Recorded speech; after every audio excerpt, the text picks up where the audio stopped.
Hello সবাইকে, আশা করি সবাই ভালো আছেন। চলে এলাম আরেকটি নতুন ভিডিও নিয়ে। এর আগে আমরা দেখিয়েছি আস্থা অ্যাপ থেকে আপনি ক্রেডিট কার্ডের বিল কিভাবে পেমেন্ট করবেন আপনার অ্যাকাউন্ট থেকে। আজকের ভিডিওতে আমরা দেখব আপনি বিকাশ থেকে আস্থা অ্যাপের মাধ্যমে কিভাবে আপনার ক্রেডিট কার্ডের বিল পেমেন্ট করতে পারবেন। মনে করেন আপনার অ্যাকাউন্টে টাকা নেই কিন্তু বিকাশে টাকা আছে, তো বিকাশ থেকে আপনি ক্রেডিট কার্ডের বিলটা পেমেন্ট করতে চাচ্ছেন। এখন ডিরেক্ট বিকাশ থেকে তো ক্রেডিট কার্ডের বিল পেমেন্ট করা যায় না, আমাদের আস্থা অ্যাপের থ্রুতেই এটা পেমেন্ট করা যায় কিন্তু বিকাশ মাধ্যমটা ব্যবহার করে। তো এটাই আমরা আজকে দেখব। চলুন দেরি না করে শুরু করা যাক। প্রথমে আমরা আস্থা অ্যাপে লগ ইন করে নিচ্ছি। লগ ইন করার পরে আমরা যাব হচ্ছে এখানে যে মেনু বারটা আছে এই মেনুতে ক্লিক করব। মেনুতে ক্লিক করার পরে আমরা ক্লিক করব বিলস অ্যান্ড কার্ড পেমেন্টস এই অপশনটাতে। এখানে ক্লিক করার পরে কার্ড পেমেন্ট সিলেক্ট করাই আছে। কার্ড পেমেন্টের পরে আমরা নেক্সটে যাব। নেক্সটে যাওয়ার পর আমরা কার্ডটা সিলেক্ট করব, কোন কার্ডটাতে পেমেন্ট করতে চাচ্ছি।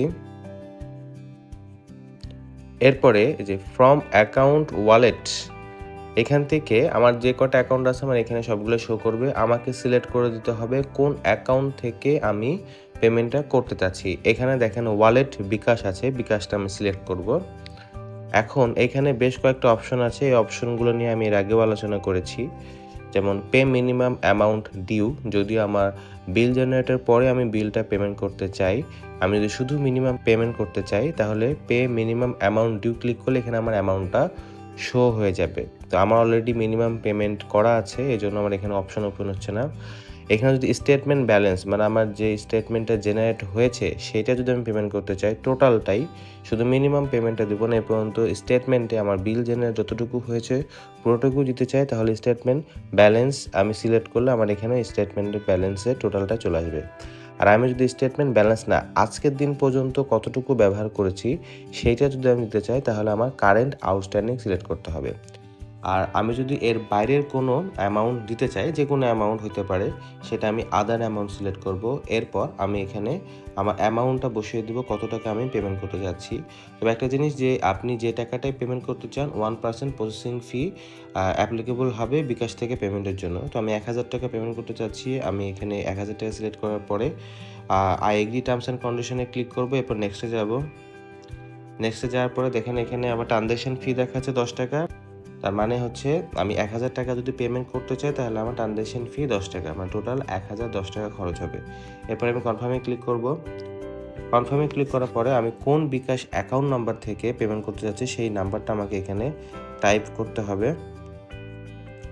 টাইপ করার পরে আমার এখানে ডিটেলসগুলো শো করলো, পেমেন্ট অ্যামাউন্ট, সার্ভিস ফি, টোটাল কত টাকা কাটবে। এরপর আমি কনফার্ম করব। কনফার্ম করার পরে এখানে আমার ফোনে একটা কোড আসবে, যে সিমটা বা যে বিকাশ নাম্বার থেকে আমি পেমেন্টটা করতে চাচ্ছি সেই কোডটা আমাকে এখানে বসাইতে হবে। 719103 কোড বসানোর পরে কনফার্মে ক্লিক করব। এরপর আমার যে বিকাশ নাম্বার আছে, বিকাশের যে পিন আছে, যে পিনটা দিয়ে আমি টাকা ক্যাশ আউট করি বা টাকা ট্রান্সফার করি, সেই পিনটা আমাকে এখানে বসাতে হবে। এরপর আমরা এটাকে কনফার্ম করব। ভেরিফিকেশন সাকসেসফুল, একটু টাইম নেবে। আচ্ছা, এখান থেকে দেখেন আমার সাকসেসফুলি কিন্তু আমার এখানে এটা ট্রানজ্যাকশন সফল হয়েছে। তো এখানে আরেকটা বিষয় হচ্ছে যে এটা কিন্তু সঙ্গে সঙ্গে কিন্তু ক্রেডিট কার্ডে কিন্তু আপডেট হয় না।